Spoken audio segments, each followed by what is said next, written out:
So James, was an interesting conversation today we had with David and crew.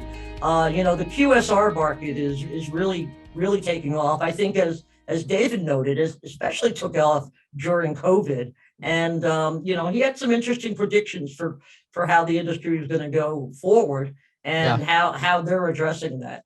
Yeah, I was really pleased with the conversation. I felt it was a lot broader than I kind of thought it was going to be. I think we really ended up talking a lot more really just about consumer buying trends in general as it relates to point of sale and just purchases in general and how that's going to shift over time. And so I think it was very, very interesting. And then I talk about financial literacy today, which sounds really boring, but it's actually the key to growth. And it's probably, I would say, for most of our listeners right now, the topic of financial literacy and use of capital, access to capital, knowing how to use capital correctly is probably the number one thing holding you back from growing your payments business right now, whether you're individual agent all the way up to huge ISO. And then tell us about the insiders today, Patti. Yeah, we have Visa's announced a rule change with chargebacks, which I think is really going to, they think, and I think they're right, is going to start curbing this so-called friendly, or as I like to call it, unfriendly fraud. The new rule will go into effect in April and hopefully combat this rise in these frauds, which particularly takes place in the online environment. Yeah. And so our episode today is brought to you by NMI. We would like you, if you could, to go to nmi.com. That's Nancy Mary Indigo.com. Check out what they have, and we'll be talking more about them in a minute. All right, let's dive in. Welcome to the Merchant Sales Podcast. Hey everybody, Patti and I are here today with David and crew from Master Your Rush. It's a quick serve point of sale solution. And we're talking today about quick serve restaurants, quick serve businesses that have this rush of business coming in. How do they make money? And also kind of what the future of it is. And so before we dive into all that though, David, let's start with you. I'd love to get your backstory a little bit. How did you get into this crazy industry? What is this? Where does this passion come from for helping these quick serve restaurants? Great question. So I used to have a digital agency, and lo and behold, I had this reputation of building things that people normally wouldn't want to build because I would just jump in 2 feet into it. I didn't know much about it, but in terms of like development, but I was very creative in that sense. And so I had Anthony Benda, who was the #1 barista in Canada, call me. He started the first third wave coffee shop in Canada. And he said, "Listen, I heard that you make apps." He's like, "I need a point of sale." And I'm like, "Amazing, great, go get one." I'm like, "Go get Lightspeed Retail, go get Shopify, go get Square." And his words to me, being polite, were like, "They're inadequate." And I said, "Okay, fantastic, they're inadequate. So why is that?" He goes, "Because none of them solve my problem." I'm like, "Okay, so what's your problem?" He goes, "Well, I make 90% of my sales in a 2-hour window." So he goes, "I need something that is going to move the line up faster than anything out there." So I said, "Okay, cool." I knew nothing of the POS. So I said, "Well, then I still don't understand. What is it you want?" He goes, "Well, look at what McDonald's has." He goes, "Look at what Starbucks has." I go, "Yeah, but those are custom systems." He goes, "Exactly." He goes, "I need that power, but for my price point." So I said, "Oh, interesting." So what we did is we ended up building a system that worked for his needs. So the idea was, okay, I'm serving 100 coffees in 2 hours. Now, what I want to do is I want to augment that to 200 coffees in 2 hours. Okay, well, what do we have to build in order to do that? So we started to set off onto this path. And then once we built that, all these other coffee shops started calling us. They're like, hey, we want this POS. And I'm like, it's not a POS. It's just an app for one guy. Like, we don't care. We want it too. Okay, great. So give me some money, and they're like, we want this feature and this feature. So over a period of about 10 years, we ended up building this tech stack, not even a point of sale, just this block of code that ended up becoming this thing that all coffee shops are using across Canada, right? So it went from Montreal to Toronto to Vancouver. Everyone was using it. And eventually, and this is again 13 years ago, eventually this new concept started to arrive because all these people that were like, hey, wait a minute, these coffee shops are making money. Well, I make tacos really quickly, or I make salads really quickly, or I make burgers really quickly. I could do the same thing. I don't need to, forget the fast food chains, right? So I want to do that. Yeah. And so eventually that became quick service, which is now quick service restaurants. But so we naturally gravitated with our tech stack which is the dream of any software as a service company, is to not build something and then put it on the market and then sell it and then try to fix the bugs and then sell more. It was just naturally this tech stack that grew into something, and we ended up creating the company only 5 years ago and only fundamentally on the market 3 years ago. And because we organically grew into something that was an industry forming, our technology was forming for the needs of that group. So we ended up standing apart. And if I were to use an analogy, if I may, it's like you take a Range Rover, right? You take a BMW 7 Series. They're both equally amazing cars and they're the same price point, but you're only going to take one off road, and you're going to take one really in the sedan through the city comfort, right? And so that's what we ended up building, is that our tech stack ended up fitting into a need that was not defined 13 years ago, but now has become, the fastest growing segment in the world in the restaurant industry, right? Right. So that's what we ended up doing. So before I get to my next question, I want to follow up here for 1 second. So at a really, really high level, and again, this is for me too. I don't even know the answers, right? So at a really high level, what is this difference? What is it with your tech stack that is allowing, I know we're going to dive into a lot of details, but at a high level, like how are you allowing them to kind of quote unquote master their rush versus Square POS or Lightspeed or whatever? Sure. Okay. So let's put it into context. So number one, so because I didn't know what a POS was, but like let's look at McDonald's. Okay. So McDonald's, right? Yes. About 13 years ago, back then, if you walked into a McDonald's, you would see an electronic cash register. It had a bunch of colored buttons. Yes. And then they decided to go into point of sale. And back then, there were full service restaurant point of sale. So Maitre D, there was the Squirrel Systems, sorry, crew, maybe you'll help me out here, but there was a bunch of systems out there. So Squirrel, Silverware, etc. And if you look at a point of sale for a full service restaurant, like if you sit in a restaurant, like at a Houston's or a Texas Grill, you look at the interface and you go, that looks complicated. Like that doesn't look simple. Like, they're trained on this. And so when McDonald's decided to go from electronic cash register to a point of sale, they didn't take that technology. What they said, this doesn't work for us. So they ended up building something custom and intuitive. So what is quick service, right? If you think about it, if you build a restaurant, like you build, I don't know, the Capitol Grill, right? Mm-hmm. You're not thinking about opening another Capitol Grill in the middle of nowhere. You're thinking about, okay, big city, metropolis area. Right. I'm going to have, not warm bodies. I'm going to have people I could train, industry professionals. But when you're building like a salad bar, you're building a smoothie bar, you're thinking about opening up anywhere and everywhere, right? So if you open up in the middle of a strip mall, you're going to have people that are not trained professionals. You need a system. So our system, you need a system that is intuitive, something that they don't need to be trained on for 3 days. Something that has less touch points, something that doesn't rely heavily on hardware. So not major investment into the technology itself to run the place, right? Something that doesn't have servers, something that can work offline, something that if something breaks, you can, come up, spin it up and go. So all of these little things come into play. So when we designed the system originally, we weren't looking at point of sale.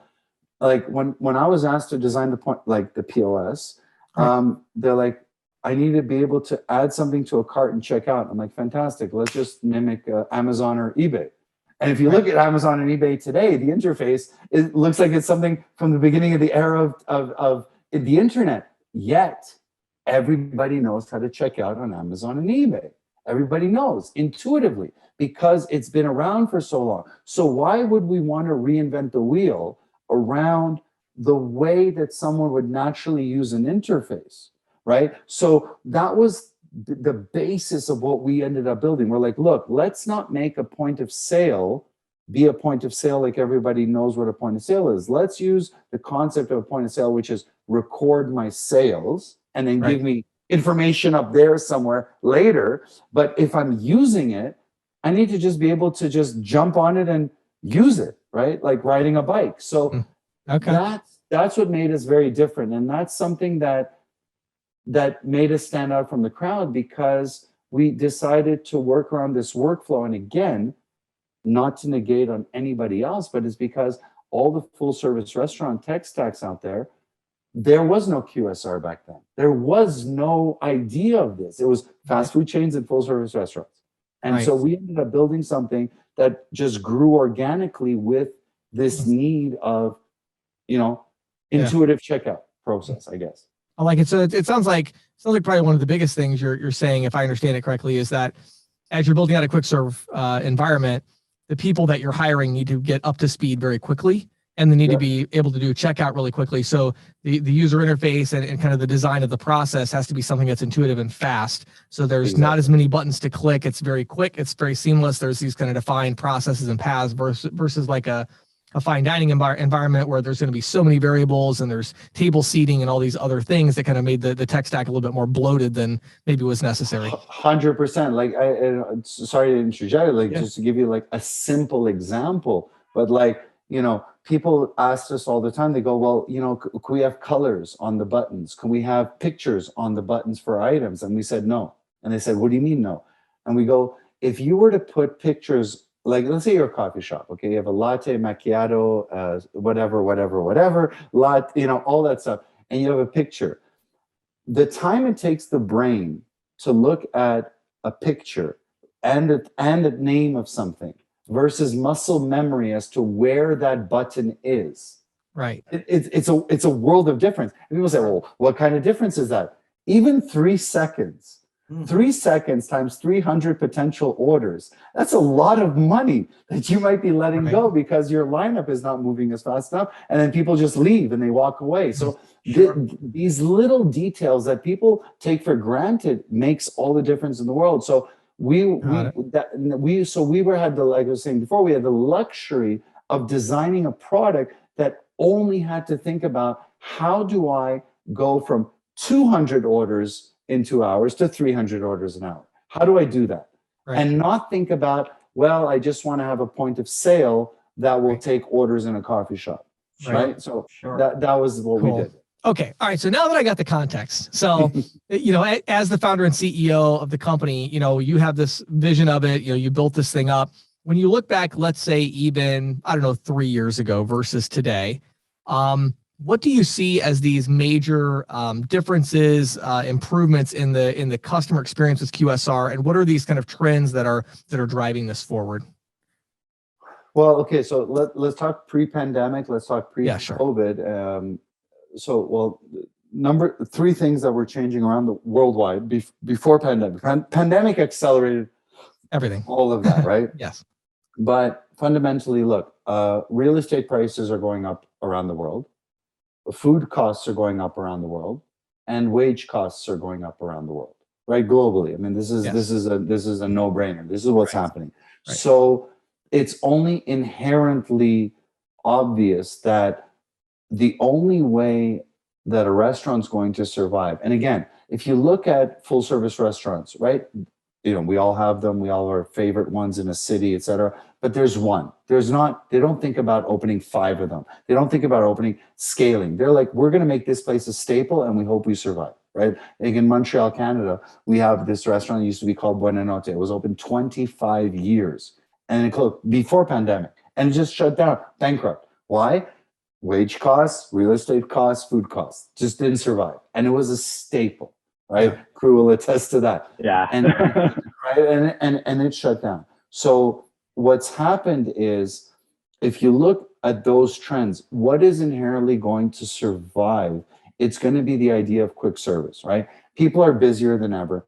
People are now. I mean, our life cycle is just getting faster and faster. Everything is quicker, right? I mean, even you see an ad on YouTube for 10 seconds and you get upset, right? So, I mean, like everything's getting faster. People have less time. They're working more. They're always on the rush. So the QSR segment is not only a trend, it's becoming an actual change in society, right? So what's going to happen is you need to build the tools as a point of sale. You need to build the technology for a point of sale that's going to allow a point of sale to not necessarily in real time understand what's happening, but to understand at a very incredible quick pace as to when they're doing good and when they're doing bad, right? A simple example. If you knew that on a Wednesday you could shut down your quick service restaurant at 7 p.m. instead of 9 p.m., I mean, that's 2 hours of wage across all of your staff, right? Based on your sale trends. This is the type of stuff that we need to see in terms of the customer experience, because what you don't want also is to have, or for example, cut your staff because you think you're slow, and then you have this wave of people that come in, and then it's a bad service, right? All of a sudden it's like, oh, there's only one person on staff, the food's coming out, it's not very good, reviews go bad.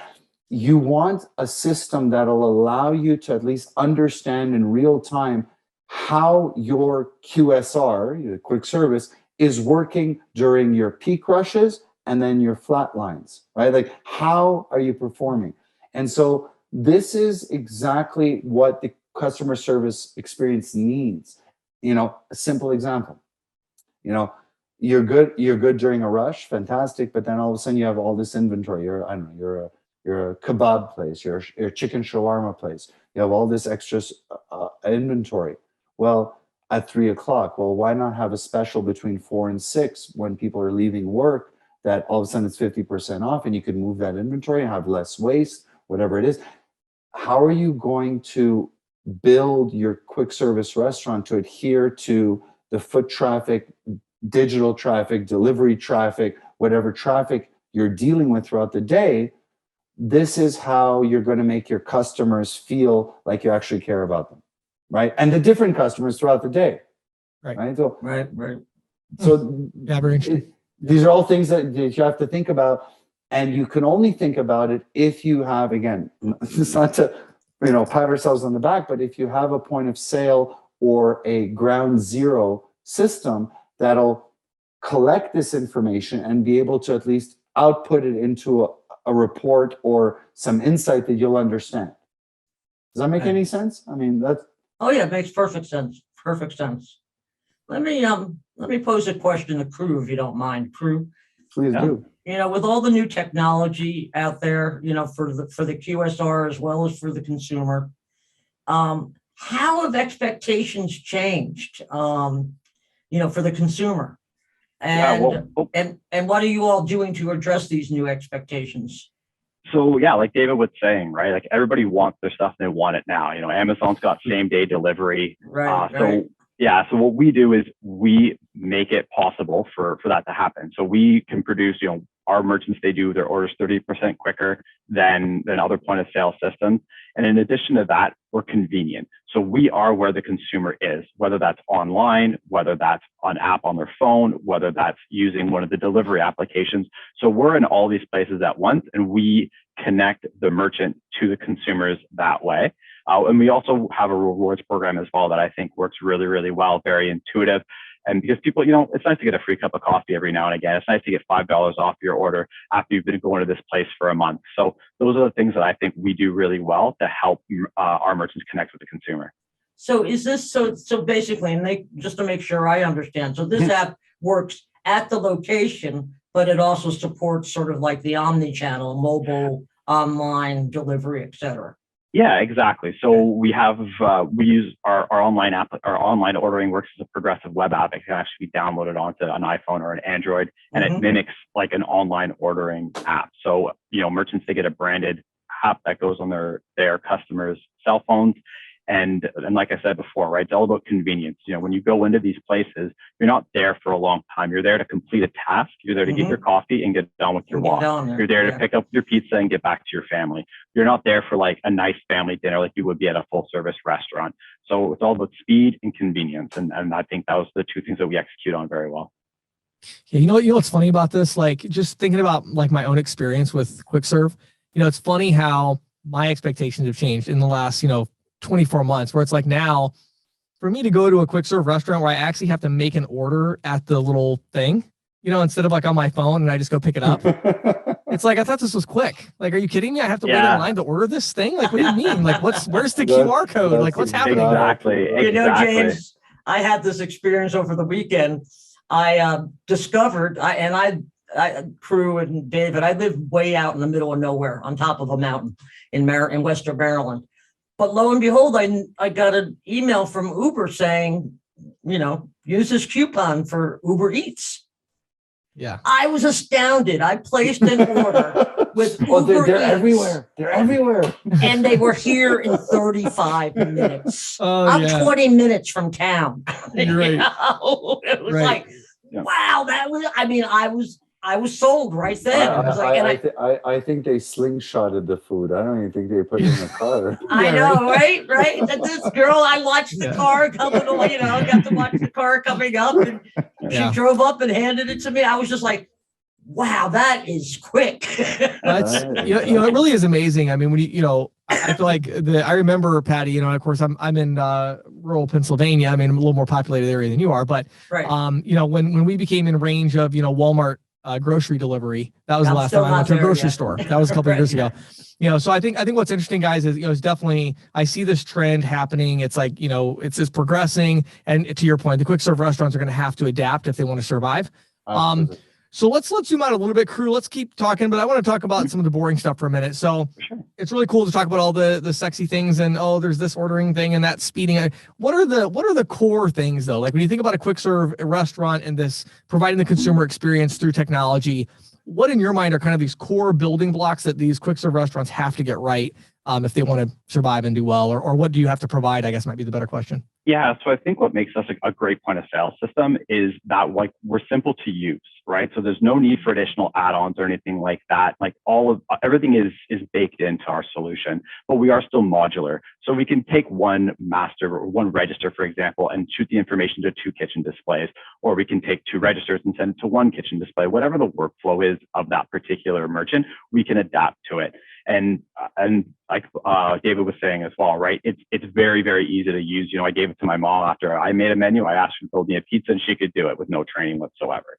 So these are just very, very easy, teenager-proof devices. And honestly, it just helps merchants run their business well. Just like David was saying, we have all sorts of insights, all sorts of reports that are available to the merchants, so they know what's selling, when, seasonality, hourly. All that information is there for them. So if they decide, hey, you know what, I want to increase my price of a coffee by 5 cents, 10 cents, what is that going to look like? So I can, if I need a little bit more money, maybe I increase 10 cents and all of a sudden I'm making, X amount of more money because I know that's my number one item and 10 cents isn't that big of a deal. Again, I said before too, if they want to grow their business as well, or if they want more, more robust features than what we have to offer, we do have those integrations available. We have Whisk, we have the delivery apps, we have the 7 shifts that are all, again, direct integrations into our solution. Yeah, I like that. I think the thing I liked best about your answer though was your amazing test that you have, which is, can my mom do it without any training? Right? I love that. I'm going to start using that. I think that's great. That's right. Right? If I may add on to that one other thing, right? So with QSR, one of the biggest things with QSR, of course, like quick service restaurants, and is obviously the delivery platforms, right? So Uber Eats, DoorDash, Grubhub, Skip the Dishes in Canada, and Ritual. We're the only point of sale in North America that has direct integrations with all of these platforms, which means that you create your menu in our system and it pushes it to all the platforms immediately. And when the orders are made on those platforms, they come directly into the point of sale, which means no human error, no human re-entering, none of that. We're the only ones that are direct. What I mean by direct is that there is, other than the enterprise systems, Burger King and Wendy's and McDonald's, which are, like I said earlier, bespoke systems, we're the only ones that are direct, which means no third party. No Checkmate, no Chowly, no Deliverect, no third-party software that you have to pay in order to make that integration. You pay us and it's done. So if there's a problem, you're not calling one of 3 numbers, right? Is it Uber Eats, or is it my Deliverect, or is it my POS? It's either one or the other. And which means that we know directly what the problem is, and we can at least let our clients know that it's not us, it's Uber Eats. But the point is that that's what QSR is, because we put this context all the time. You're a full service restaurant. Something is wrong with your point of sale. Okay, it's not working. You don't even call support. You don't care. You use a calculator and a piece of paper at the end of the night. You collect your bills. When you're a quick service restaurant during a lunch rush and your system goes down for 90 minutes out of your 2 hour rush, and you're on hold for support, you like it's no, you're done. You just lost right? a fortune. Yeah. That's exactly right. We don't have that problem because we deal with vertically integrated technology. We deal with what is going to control the order process. Right. I see what you mean. So you got to get and I like that actually. It's a good point. And we don't know each other that well, but I have software companies as well. And like one of the things that's interesting is when you build really simple tech, it's a lot less likely it's going to break, and it's a lot easier to fix it when it does. That's exactly right. You just nailed it right on the head. If you build it simple, stupid, it's at least if it breaks, you're going to know where the hell it broke. Right. Exactly. Yeah. Yeah, I love it. Okay. So last question here for you, David. I want to ask you, this is a hypothetical, and obviously no one knows what the future holds, but when you look into your crystal ball, right, and you look out 3-5 years from now, where are you seeing the customer experience go? And just broadly in terms of just getting food quickly, and specifically, where I'm seeing these trends is the phone. It's like how much a food order delivery, how much of the consumer experience is on the phone versus even on a quote unquote point of sale hardware or whatever. So I'm just kind of curious, what are you seeing? It's like, you know what, James, it's a great question because I've been thinking about that a long time, and I've not sleepless nights, but like how the hell are we going to build this? But I get it. It's so what's going to happen is this, how I see it. And someone's going to have to figure this out. Maybe it won't be us. Maybe it'll be someone else. Who knows? But it's all going to be on the phone. But it's not just going to be on the phone. It's going to be worse than that. It's going to be like, I'm in the car with my family. And my wife is like, hey, I want Greek food. And I'm like, no, but I want a burger. And the kids are like, but I want spaghetti. And I want, fried chicken. And I'm going to have to take out a phone and go to a virtual food court. And I'm going to have to order all of that. And it's all going to have to come to me at the same time, just like it would at a full service restaurant.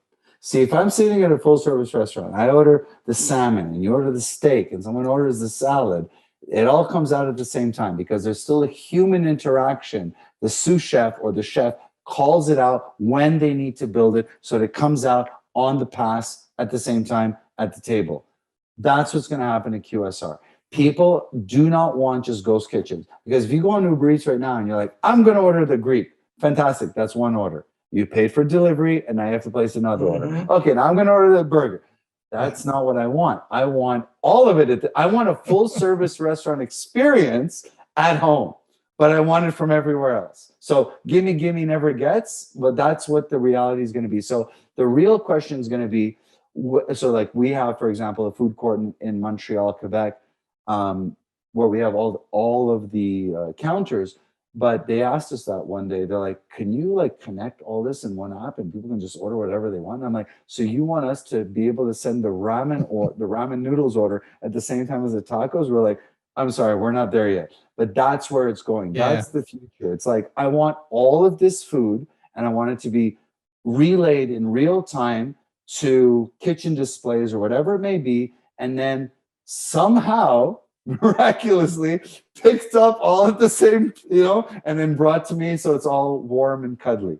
That's where, but it sounds impossible, but that is where it's going to go, because I don't think it's impossible. I could see it going that way. I mean, from what you talk about the technology as it stands now, it's not that much of a stretch. It just takes a little bit more. Yeah, getting it there at the same time will be the fun part, That'll be fun. Exactly. As everybody clogs, it's either your driveway is going to get clogged up, or you're going to have like air control for the drones that are flying in. Exactly. That's it. Exactly. Right? Exactly. Exactly. Because the idea is like, eventually, like the idea of the ghost kitchen was like, well, I could just order whatever I want from the site. But if you have a ghost kitchen that works in unison, like a food court that just doesn't have a front facing area, technically you could make it work. I think that's where it's going to go. Yeah, right. Well, that's You the gotta key. keep it to one driver. You're Yeah, right. like the DoorDash drive is going to just swing around and pick them all up and bring them to your house.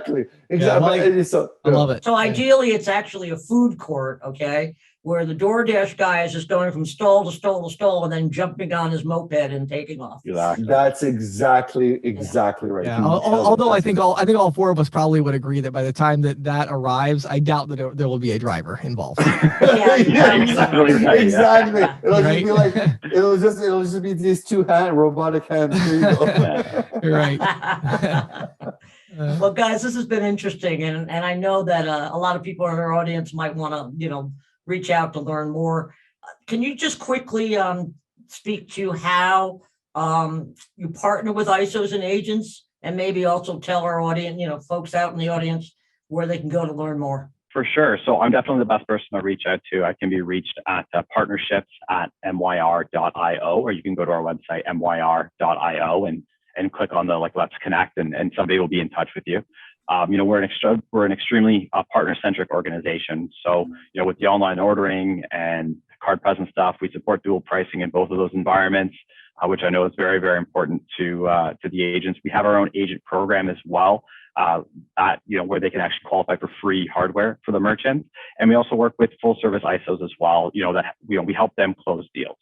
So, they'll bring us a QSR opportunity. We'll do the presentation. We'll help them close that deal, and then they'll get the mids or two mids, or in some cases even multiple, a multi-location opportunity. And so they're getting 10, 15 mids. So, put us in, coach. We're prepared to help you guys out with that as well. So that's myr.io. Yep, myr.io. And it's Crewe, CREWE. Yep. At myr.io. Yep, and or partnerships with an S at myr.io. Whichever one you prefer. I was going to say it's a lot easier to spell partnerships. I think. Just spam Crewe. Just spam. Yeah, It's all just email good. everybody. Exactly. Hey, one last thing I want to clarify really quick, Crew. So just what you said there. So did I hear you correctly to say you have a kind of processor agnostic side where you can actually work with a company that wants to keep the processing, you just do the tech? Absolutely. But then it sounded like you also maybe had an agent program for an agent that maybe wants to do the processing through you.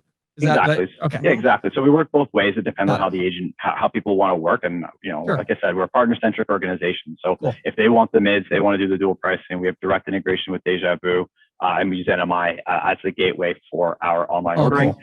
So I was going to say, I'm sure that your listeners are very familiar with both those products. And NMI is the official sponsor of the podcast. Oh, are they? Perfect. There we go. So I'm glad it's NMI. That worked out well, actually. We don't even have to do a plug now. You just That's right. Exactly. There we go. So everybody go with NMI. So I'm sure your listeners know a lot about how those products work. And so that's who we work with. And so they can keep them in if they want, or they can go through us. If they're going through us, there's an opportunity for some free equipment. But however they want to work, we're happy with that.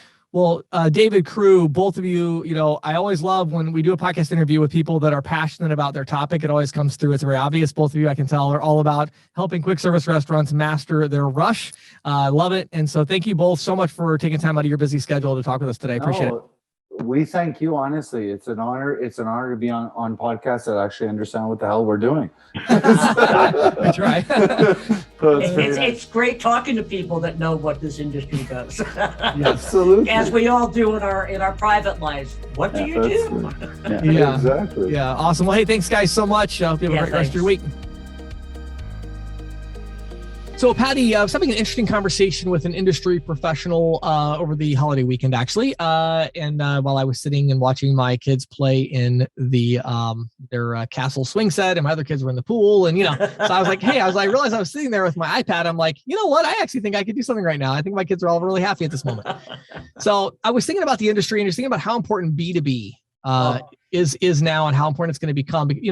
Our industry ultimately is a bunch of trailblazers and hunters rather than farmers. And so, we have an industry of people that are great at pioneering a new space and making something out of nothing. And that's really where we're at with B2B payments right now. Right. We are. So many companies that are just not accepting card payments as much because they don't understand the rationale. And so as I was thinking about that, and I was thinking about, well, where's the technology going to come from? And, our sponsor NMI, I think one of the most underrated things that they do is dealing with B2B companies, wholesalers, and others that accept B2B payments. They have a whole suite of solutions that really make this a great experience. Everything from a seamless ACH option, which, let's face it, if we're going to go after, the card payments with B2B, we're going to have to offer the ACH as well because the B2B companies want that. Right. NMI has a seamless integration with ACH where you can send people an invoice with an ACH or card payment option. They also have B2B optimization. So they optimize the interchange automatically. And you have to enter a little bit of data up front when you set up the account and do some other setup things. And there's also things the merchant can do to get, level 3 if they're doing government contracts and things of that nature. But ultimately, they have a really good framework there. And then just the core fundamentals for the merchant of having this branded portal.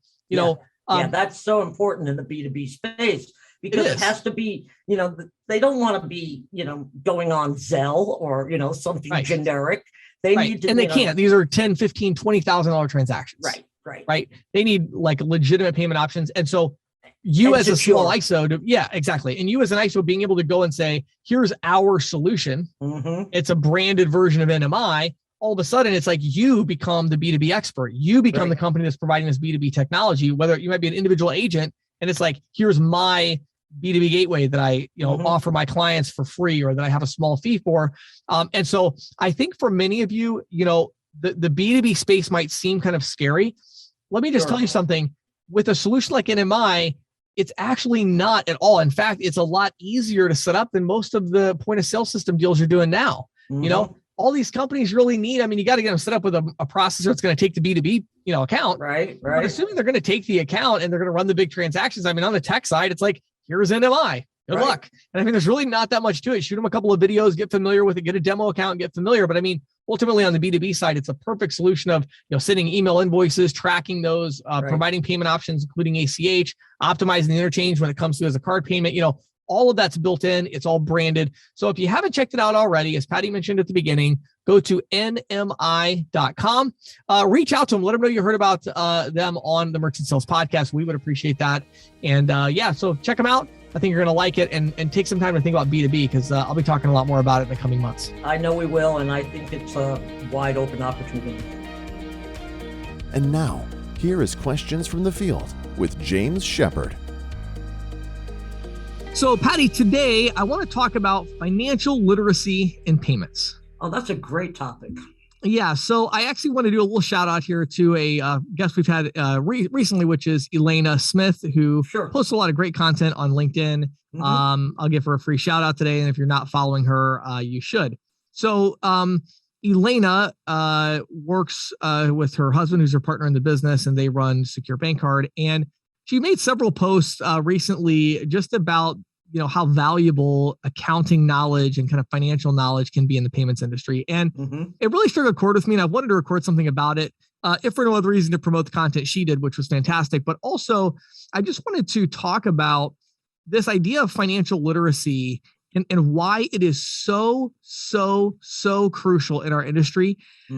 I am frankly appalled at the lack of accounting. And I'm talking about advanced. I'm saying the basics, right? The basics of how business and finance works. And what happens if we're not careful. And this also is stemming from a recent consulting conversation I had, which I won't give too many details if I give it away.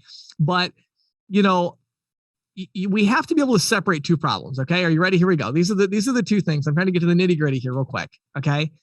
Cash flow and return on investment are two distinct, different problems with different solutions. Right. Let me give you an example. The fact that you can't afford to do a deal doesn't mean that it's a bad deal to do. Right. It means that you need to find money. Find a way to do it. Yeah. Let me give you another example. Okay. The fact that you can't afford to go full-time straight commission doesn't mean that you shouldn't. It means that you have to find capital. Right. And so these two things are distinct, but they get lumped together, and lumping these two things together will dramatically reduce your opportunity for growth in business. Sure.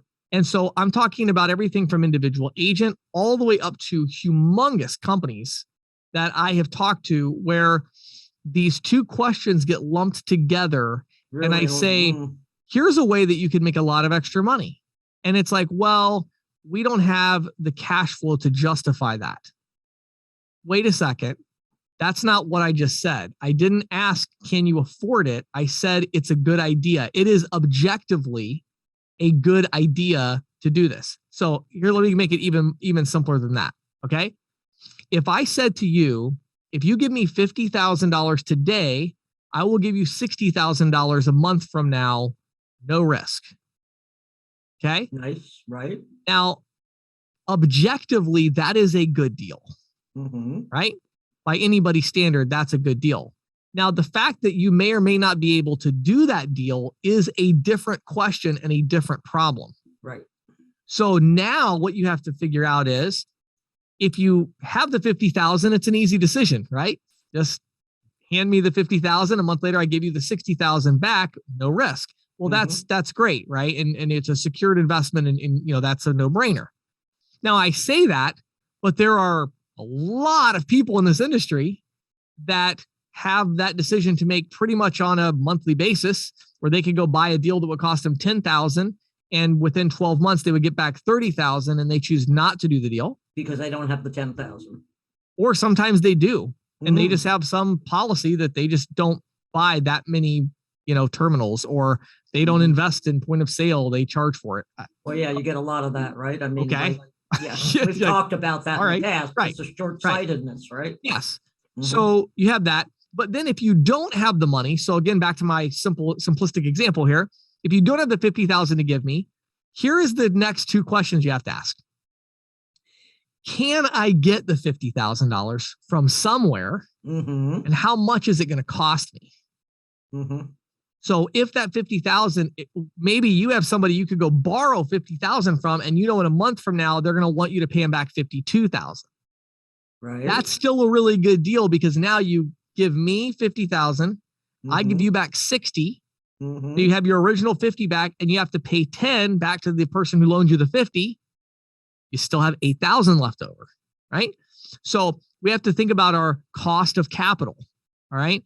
And so our cost of capital, there's different types of capital that you can get. And so what I really want to do in this questions in the field is, I get questions. It's funny when I thought about it, of like, I get so many questions about this. It's unbelievable how often I'm dealing with these issues. It's one of the reasons I just finished doing a really advanced accounting course, and finance course myself personally. I went through an online thing, and I did. And the reason I did is because I've read thousands of business books, but I'm still getting stumped, because a lot of the companies I consult for, frankly, on the financial side, we're in the financial services industry. You'd think you'd be really good at this, but really not. They're not, right. And so thinking about things like the weighted average cost of capital and all these different considerations are ending up in my consulting a lot more than they used to, and even private equity and all these things. So for the agent and the ISO, this is the thing I want to help you understand. Okay. There are different kinds of capital.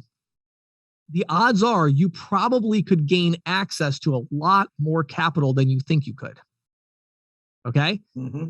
The question is going to be, how expensive is this capital? Mm-hmm. Right. And can you leverage this capital to make you more money, significantly more money than your cost of capital? Mm-hmm. Right. So what I want to really encourage people to do is to do a couple of thought experiments. Okay. So number one, think about, if I gave you $100,000 in cash right now at this moment, especially for an individual agent, I realize it's an ISO, that would be not that much, but if I was to give you $100,000 as an individual agent or a real small ISO in cash right now, you never had to pay it back. And I said, you have to use this money. You can only use this money to get more merchant accounts. Mm-hmm. Okay. What would you do? So pause right here. If you're driving, pause it, take the next 10 minutes or whatever, and think about this question.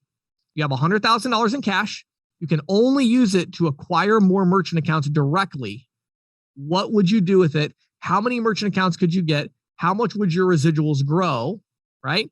And the question is, would it be worth it? Now, obviously, in this case, you'd be getting a free $100,000, but assuming that you got it from somewhere else, how much money would you make off of that? And if you are thinking, oh my, I have a real clear path to growing my residuals by $8,000 or $10,000 a month if I had $100,000 in capital.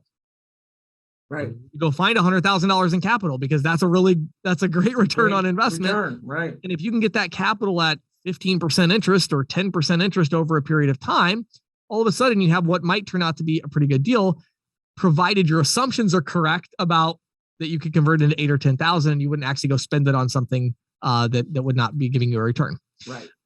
So you have to think about, the thought experiment. What would you do with this capital?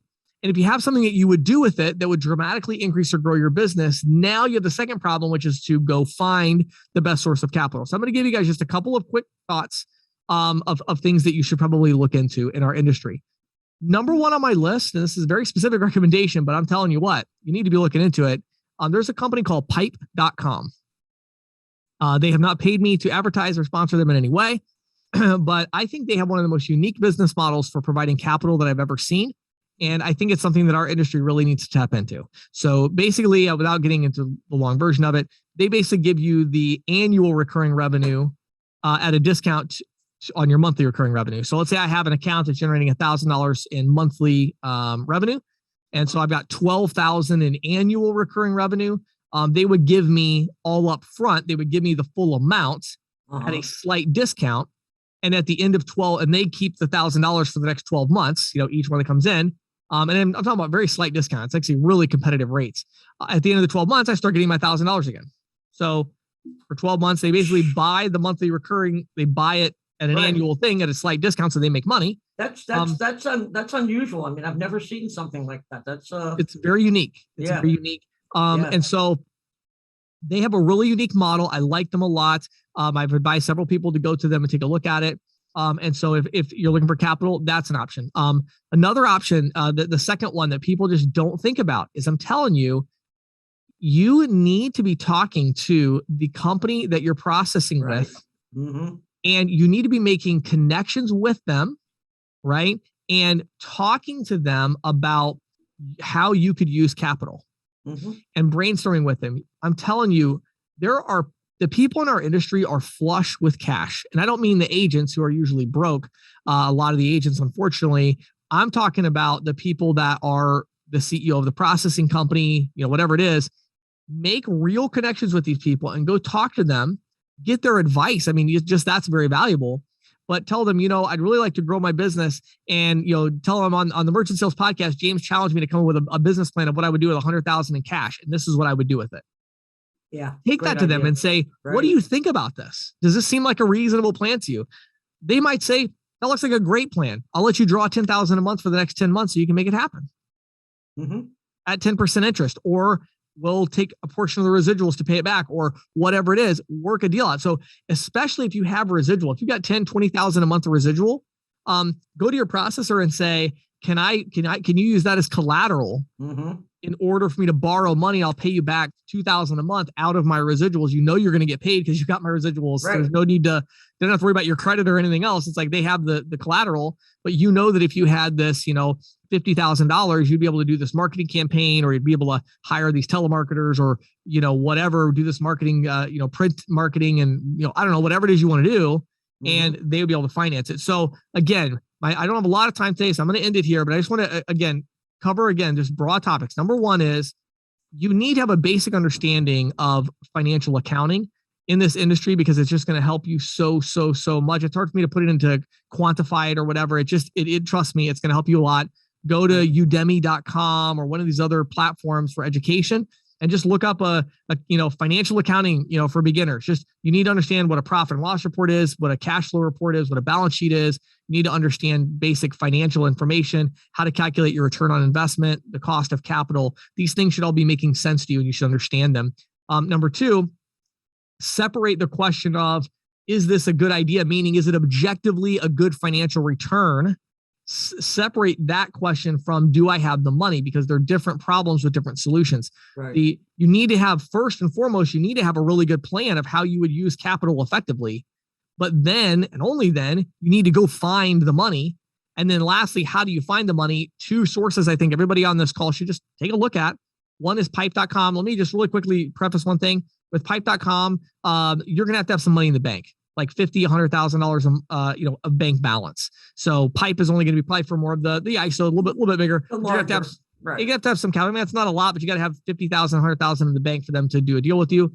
And they want a pretty good, recurring income stream and some things. So like, they're going to have some stuff, it's not like they work with anybody, but they tend to go a little bit larger, but that'd be a really good source for some of you that are trying to grow your ISO, and you don't want to sell your portfolio, and you don't want to borrow at 20% or something crazy. They have a really good deal there. So I would check pipe.com out.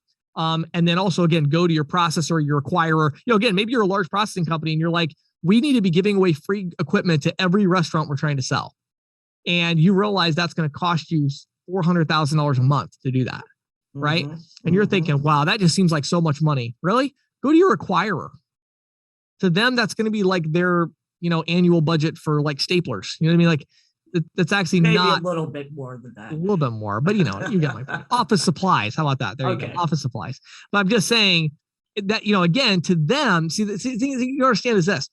There are people that you're connected to or that are connected to people you're connected to. Like in your network, there are people who don't have to solve the cash flow problem like you do. Right. They have a different problem. Their problem is cash that's sitting at low rates of return. And they are trying to find where they can put their capital to get a higher rate of return. Right. And if you can bring them a plan that makes sense for both parties, and they're going to get 12, 13% interest, and they know it's rock solid because you've got residual or whatever, and they have this capital sitting there that's not being utilized, or, it's at 5% or something.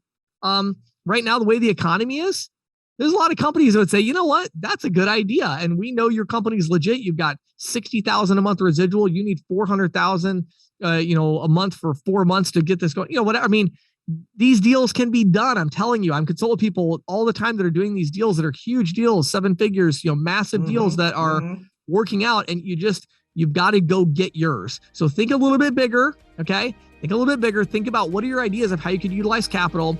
Then once you have a good idea, go find the capital. There you go. That's my advice for today. Thanks, James. This is the Insider's Report with Patti Murphy. Well, James, I wanted to report about a development in the chargeback arena.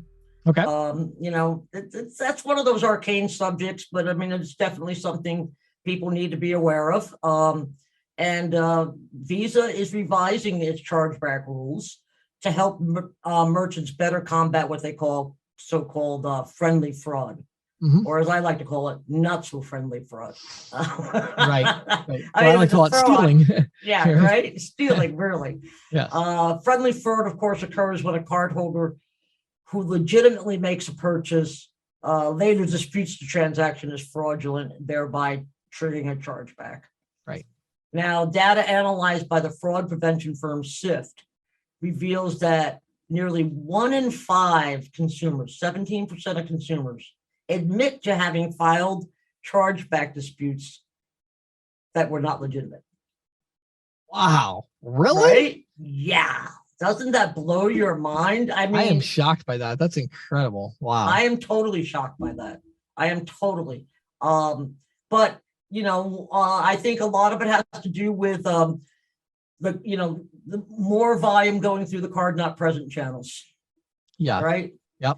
For sure. It's so much more common there. And in fact, SIFT reports that across its network, average number of chargebacks filed by consumers rose 19% from Q1 of 2020 to Q1 of 2021.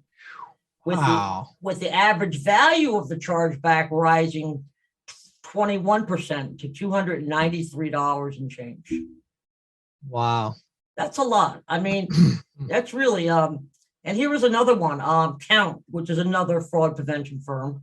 They surveyed a group of merchants last year, found 58% were seeing higher chargeback rates, and 33% estimated their chargeback rates exceeded 1%.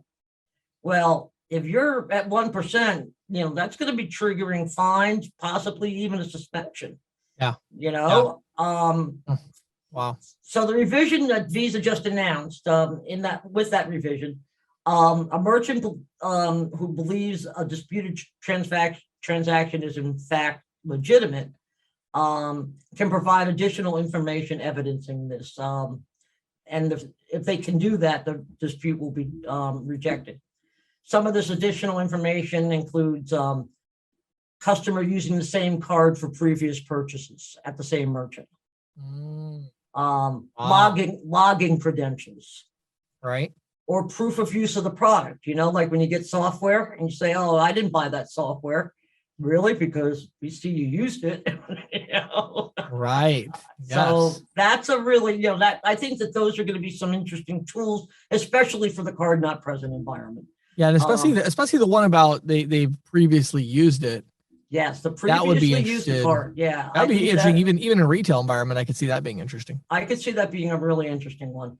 So yeah, Visa said the rule change was crafted in consultation with the Merchant Risk Council, which is a association for e-commerce and payments professionals, and the Merchant Advisory Group, which is a merchant trade group, and they take effect next April. Okay. Wow. Very interesting. I think it'll be interesting too to just kind of see how. I know we had like Charge Sentry on here recently. We've had And Chargeback we've had 911. Jonathan, and yeah. Yep. So I think it'll be interesting to see how they adjust to this as well, because this will be great for them of, new ways that they can fight chargebacks. Exactly. Yeah. Really good stuff, Patti. Thanks for sharing that. Sure thing. Thank you for listening to the Merchant Sales Podcast. Whether you are an industry veteran, processing executive, or just trying to learn about the payment space, we appreciate your time. The Merchant Sales Podcast is a joint production of greensheet.com and ccsalespro.com, and we hope you will tune in next week for more information and tips on building your merchant services business.